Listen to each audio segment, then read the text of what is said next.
They're so small.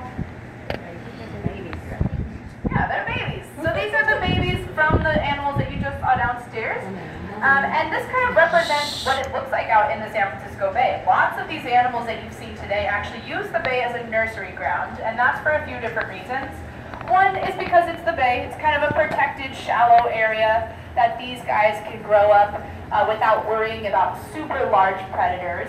For example, we don't have great white sharks that live in the bay. Occasionally they'll come in and visit, take a little vacation, visit Alcatraz Island, but they don't live here. So these guys can kind of grow up in the bay without that fear and an increased survival rate because of its protection.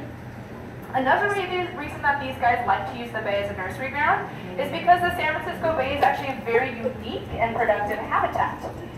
The bay is a little bit special. It's not just salt water from the ocean. It's actually an estuary. Has anyone heard the term estuary today or maybe before coming here today?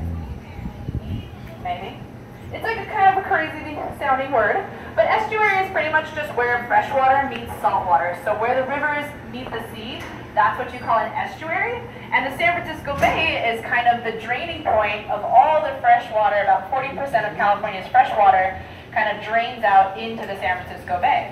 So the water that you're seeing here and that's out there is actually a mix of salty and fresh water. We call it brackish water. But that freshwater flow is not only important for the saltiness of the water here, but it also helps bring in lots of nutrients, minerals, and sediments that it picks up along the riverbeds and streams as it makes its way to the San Francisco Bay.